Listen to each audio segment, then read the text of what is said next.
रामचंद्र, अब पूज्य भगवान श्री कृष्ण तुमसे सीधे बात करना चाहते हैं।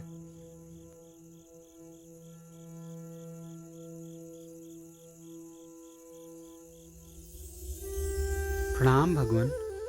रामचंद्र, लाला जी महाराज की तरह हम भी तुम्हें कई बातें बताएंगे और तुम्हें कई आध्यात्मिक काम भी सौंपेंगे।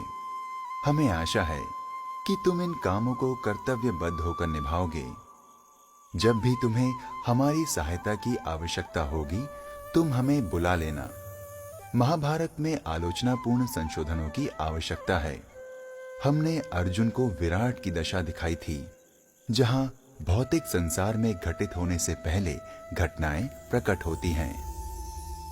जिस तरह आज तुम पर ये बातें आया हो रही हैं, ठीक उसी तरह चारों वेद भी जाहिर किए गए थे। फकत तरीका वक्त के साथ बदल गया है। हालांकि मांसाहार स्वास्थ्य के लिए लाभकर है। ईश्वर की खोज करने वालों को मांस नहीं खाना चाहिए, ये उनके लिए हानिकारक है। मुझे राधा से अधिक किसी ने प्रेम नहीं किया। उसके बाद गोपियां थीं। रासलीला की कथाएं बढ़ा चढ़ा कर लिखी गई हैं। श्रृंगारी कवियों ने इस विषय में अपनी कल्पना को पूरी छूट दे दी। भीष्म से बढ़कर किसी और ने क्षत्रिय धर्म का पालन नहीं किया। उनका उदाहरण केवल दशरथ पुत्र रामचंद्र के बाद आता है। वेदों में भी कई क्षेपक हैं। खुदा एक ही है, उसकी वहदानियत को कबूल करो। इबादत के फजूल तरीकों को छोड़ दो। इबादत सिर्फ उसकी करनी चाहिए जो इबादत के लायक है, यानी कि खुदा। कट्टरपन से दूर रहो। अपने गुरु का एहतराम करो। जिनसे औरों का भला हो, ऐसे अदब के उसूलों को मानो।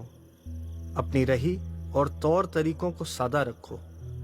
बुत परस्ती जड़ता पैदा करती है और दिल को विकृत करती है। अपनी संस्था का नाम सहज मार्ग रखो। ख्याल रहे कि इसमें किसी तरह का मायावीपन शामिल न हो पाए जो आगे जाकर इसे नुकसान पहुंचाए। मैं यमुना नदी से बहुत प्रेम करता था। इसके किनारों पर मैं बहुत खेला कूदा हूं। हालांकि इसका अस्तित्व एक नदी से ज्यादा कुछ नहीं है, परंतु यहाँ का दृश्य इतना मोहक है कि मथुरा में रहने का मन हो जाता है। नदी का बहाव बदलने का प्रयास करो। जो लाल मस्जिद तुम्हें नजर आती है, उसके पास मेरा जन्म स्थान है। कंस के समय यहाँ एक कारागृह था। यहाँ मेरी माता कैद थी।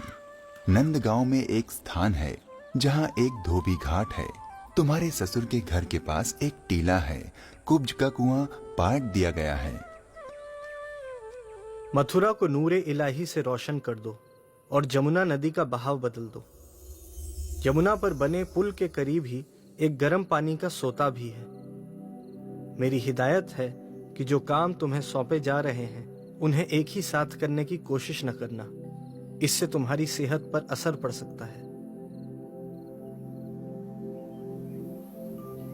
वृंदावन और मथुरा का काम पूरा हुआ। ज्यादातर मंदिरों का माहौल साफ हो गया है। लाला जी महाराज के हुक्म के अनुसार वृंदावन का राधा कुंड भी पाक हो चुका। लोगों को मालूम नहीं, मगर यहाँ ऐसी कितनी ही जगह हैं जहाँ कदम कदम पर श्री कृष्ण के नूर की बौछार हो रही है। जमीन से मानो नूर फूट पड़ा हो जैसे। अब हमें महां बन जाना चाहिए। ऐसा लग रहा है जैसे भगवान श्री कृष्ण किसी ऊंची जगह पर बैठकर बंसी